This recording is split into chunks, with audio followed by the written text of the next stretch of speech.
प्रदोष व्रत करने वाले को भोजन नहीं करना चाहिए, ध्यान दीजिएगा। फलाहार करो, उसमें भी नमक का सेवन मत करो। प्रदोष व्रत में नमक का सेवन वर्जित होता है। कारण, क्या कारण होता है? उसका एक कारण माना गया है नमक की वर्जितता। जिस समय पर एक नगर में एक ब्राह्मणी रहती थी, बहुत भाव से सुनिएगा, प्रदोष व्रत नमक को त्यागने का भाव। प्रदोष व्रत की किताब में भी मिल जाएगा आपको, आप पढ़ेंगे तो सुना होगा आपने। एक ब्राह्मणी रहती थी एक नगर में, उसका पति नहीं था। छोटा सा बालक एक साथ में रहता, छोटा सा बालक।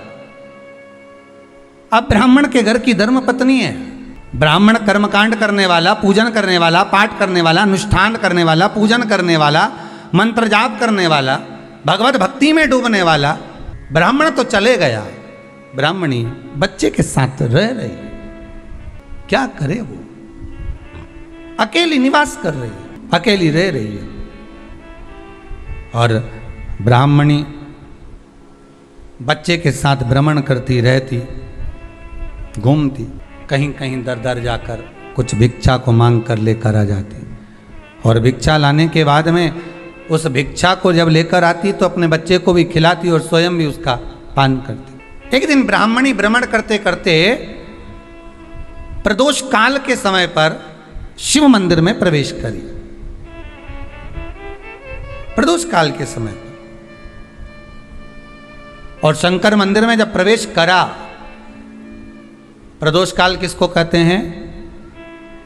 सूर्य अस्त हो रहा हो, रात्रि प्रवेश कर रही हो, दोनों का जब मिलन हो रहा हो वो प्रदोष काल कहलाता है। दोनों का जब मिलन हो रहा,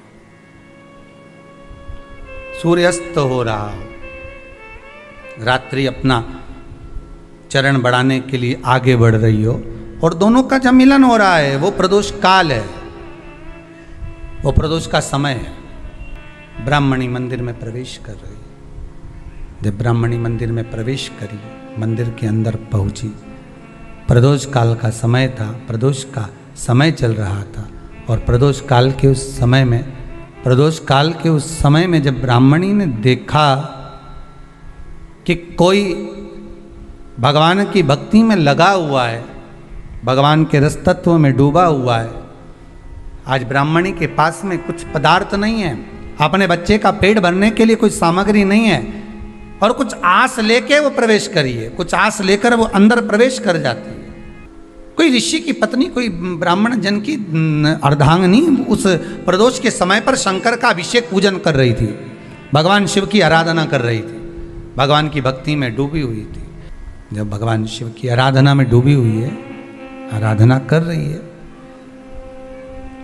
ये कुछ पाने के लिए चली गई, ये कुछ पाने के लिए गई और इसके मन में आया कि मैं कुछ, मुझे भोजन का कोई पदार्थ मिल जावे, मुझे कुछ भोजन मिल जावे, और जब मुझे भोजन मिल जाएगा तब मैं जो पाऊंगी अपने बच्चे को भी पाऊंगी। पर जिस मंदिर में वो प्रवेश करी थी, जहाँ पर नारी पूजन कर रही थी शंकर की प्रदोष काल में, वहाँ पर पड़ी हुई कुछ वस्तु को इस ब्राह्मणी ने मांग लिया। मेरे बालक को बहुत भूख लगी है, मेरा बच्चा बड़ा भूखा है, इसके भोजन के लिए थोड़ी सी सामग्री दे दीजिए, इसके भोजन के लिए थोड़ा सा कुछ रस तत्व दे दीजिए। उसने उठाया थोड़ा सा पदार्थ, कुछ जो उसके पास में था वो दिया। जब दिया तो देने के बाद जब उसे प्राप्त हुआ और होने के बाद में जब वो मिल गया उसको, तो उसने उस समय पर उस पदार्थ को जैसे ही मुख में लिया, लेते ही कहा, इसमें तो स्वाद नहीं है, इसमें स्वाद नहीं है। उस ब्राह्मणी ने बड़ा सुंदर एक संवाद कहा। घर का जो बड़ा होता है ना, घर का जो बड़ा होता है, घर का बुजुर्ग जो होता है, घर का जो प्रथम स्थल प्राप्त करने वाला, मेन कुर्सी पर, अच्छी जगह पर जो बैठने वाला होता है ना, ब्राह्मणी कहती है वो कभी किसी वस्तु में ऐब नहीं देखता, मिनक नहीं निकालता। समाज के अन्नकूट होते हैं, समाज के जब अन्नकूट होते हैं महाराज, समाज के जब अन्नकूट होते हैं, बड़ी बड़ी समाजों में जब कार्तिक महीने में अन्नकूट महोत्सव होते हैं, बहुत सारा प्रसाद बनता है। जो बुजुर्ग होते हैं ना, बड़े समझदार लोग होते हैं ना, तो अन्नकूट की जब प्रसाद खाने बैठते हैं ना, उसमें नमक नहीं भी होता ना तो नहीं बोलते कि इसमें नमक नहीं है। पर जो हमने डोनेशन दिया है, जब तुम आए थे समाज वाले तो हमने 1000 का लिफाफा दिया, 500 का लिफाफा दिया, 2000 का लिफाफा दिया और भोजन ऐसा बनवाया।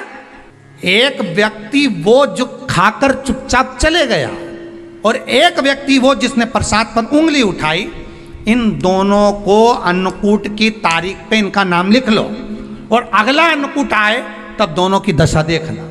एक जो चुपचाप खाकर चले गया, भगवान के प्रसाद को प्रसाद मानकर, प्रभु का दर्शन मानकर लेकर चले गया, वो उन्नति की सीढ़ी पर चढ़ता चले गया। और जो मिनक निकालता रहा वो साल भर खटर पटर की जिंदगी जीता रहा। भगवान के प्रसाद में कभी भी ध्यान रखिएगा, भगवान के प्रसाद के अंतर्गत स्वाद की कोई मूलता नहीं होती। भगवान का प्रसाद स्वयं स्वाद है। भगवान के प्रसाद में नमक नहीं देखना, मिर्ची नहीं देखना, भगवान के प्रसाद में शक्कर नहीं देखना, भगवान के प्रसाद में कुछ ये नहीं देखना कि कितना माल डला, कितना घी, कितना बादाम, कितना काजू, कितना इलायची डला। हाँ, यहाँ तक शास्त्र कहता है कि भगवान का प्रसाद अगर बन रहा है तो उसकी सुगंध भी नहीं ली जाती है महाराज। यहां तक शास्त्र कहता है। जब तक भगवान उसको पानी ले तब तक उसका सुगंध भी नहीं ली जाती।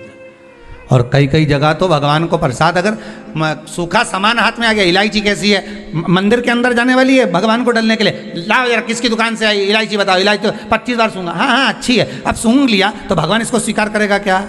अरे जम के तो बोलो। एक फूल तुमने बगीचे से तोड़ा और सोचा इसमें पहले मैं सूंघ लेती हूं, इसमें स्वाद है कि नहीं, इस फूल में गंध है कि नहीं, इसमें सुगंध है कि नहीं, और फूल सूंघ लिया, उसके बाद तुम भगवान को देखो, भगवान स्वीकार करेगा नहीं। कई कई घरों में तो हंडी से दाल चलाती जाए ने हाथ में डाल के। महाराज ब्राह्मणी ने जैसी मुख में लिया थूक दिया। ये श्रेष्ठ नहीं है।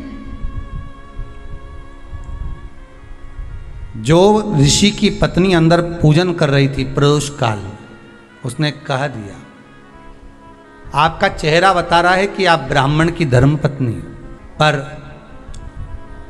आज आप दर दर जाकर अगर भिक्षा मांग रही हो, दर दर जाकर अगर भीख मांग रही हो, दर दर जाकर भिक्षा को मांग रही हो, तो इसमें आपके पति का दोष नहीं है, दोष आपका है। क्योंकि आप भगवान के प्रसाद में भी जो स्वाद देखी थी ना, ये आपका एक जन्म का नहीं है, ये ना जाने कितने जन्म का है। ब्राह्मणी के मस्तिष्क में बैठ गया, ब्राह्मणी के उस वो कहा ना, वो बक्कल में नहीं अक्कल में बैठ गया कि ये स्वाद नहीं देखना।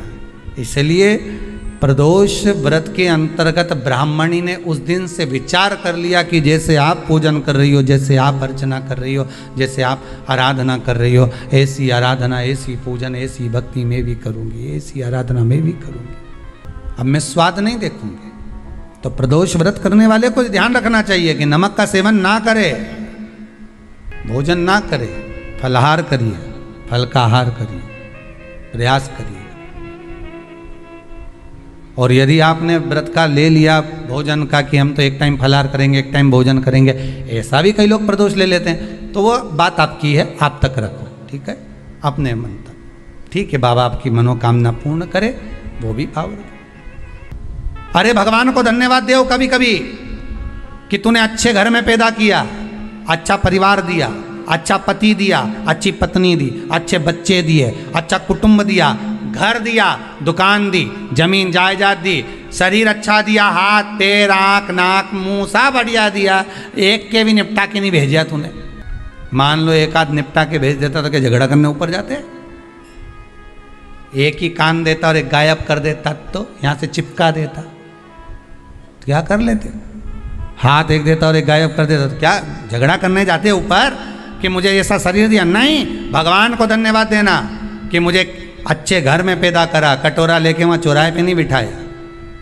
तूने अच्छा घर दिया, 2 समय की रोटी दे रहा है, खूब जोरदार शरीर दिया, भजन करने का मुहूर्त दिया, और बचा कुचा था तो ये सियोर वाला महाराज दे दिया, कथा सुनाने वाला। शाम के समय पर प्रदोष काल में बेलपत्री के पेड़ के नीचे, चाहे शंकर के मंदिर के दरवाजे पर या शिव मंदिर में, अगर आप प्रदोष के दिन दिया लगाते हो, सोमवार के दिन दिया लगाते हो, तो ऐसा कोई व्यक्ति नहीं जिसको मेरे देव अधिदेव महादेव मेरा विश्वनाथ भंडार नहीं भरता हो। खाली नहीं छोड़ेगा, दे देगा, भंडार भर देगा, कमी तो नहीं रख सकता, ये पक्का। पर तुम करना ही नहीं चाह, 2-4 सोमवार करो और उसके बाद के तो महाराज जी हमने तो करा था, हमको तो मिला ही नहीं। 2-1 प्रदोष करा तुमने, अरे 1 साल करो, सारे दर बदर भी तो अपन ठोकर खा कर आए, इतना साल निकाला अपन ने, और 6 महीना 3 महीना 4 महीना भगवान से निवेदन तो करो, दिल से कहो तो सरी, नी भंडार भरे तो बात दूसरी, एक बार बोलो तो। पर जगत के लोगों के सामने जाकर मत कहना, कहना तो देव अधिदेव महादेव से कहना। प्रदोष व्रत करने वाले को प्रदोष के दिन प्रयास करना चाहिए कि रात्रि के समय पर आधा घंटा, 10 मिनट, 20 मिनट जागरण करे। जागरण मतलब थोड़ा भगवान का भजन कर ले। भले 4-5 माताएं इकट्ठी नहीं हो तो अपन अकेले ही कर लो। अपन अकेले कम है क्या भाई? अपन कम पड़े, आराधना अकेले भी करो, जागरण करो। जब आपकी 11 प्रदोष हो जाए, 26 प्रदोष हो जाए, तब उद्यापन करो। उद्यापन 2 ब्राह्मणों को जोड़े से बुलाओ, ब्राह्मणों को जोड़े से बुलाकर उनके चरणों की पूजन कर कर, आराधना कर कर, सुंदर मंडप तैयार कर कर भगवान का, उसमें सुंदर रंगोली डालकर, मंडल बनवाकर पूजन करो शंकर भगवान की प्रदोष का। 1 दिन पहले गणेश की आराधना करो, पूजन करो, और प्रदोष वाले दिन जो मंडल बनाए हैं पूजन अर्चना करने के लिए, जो स्थान दिया है, उसकी आराधना करो। खीर की आहुतियाँ दीजिए 108 बार। जो ब्राह्मण आए उनके माध्यम से मंत्रों द्वारा पूजन कराकर खीर की आहुतियाँ दीजिए शिव नाम महाराज। फिर ब्राह्मणों को जोड़े से भोजन कराकर, चरणों को नमन कर कर, दक्षिणा प्रदान कर कर, निवेदन कर कर ब्राह्मणों से कहें, हे ब्राह्मण देवता, आप हमें आशीर्वाद प्रदान करें कि जिस प्रदोष का हमने व्रत किया है उस व्रत का पुण्य फल हमें प्राप्त हो। ऐसा ब्राह्मण चरण को नमन कर कर, प्रणाम कर कर उनसे अपने मस्तक पर अक्षत छुड़वाएं।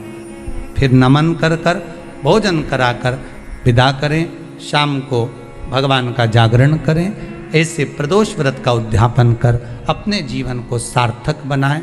ऐसा सुंदर प्रदोष व्रत का व्याख्यान वर्णन स्कंद पुराण में करा गया। वही स्कंद पुराण का प्रदोष व्रत का वर्णन आपको शिव महापुराण के इस सुंदर संवाद में किया गया।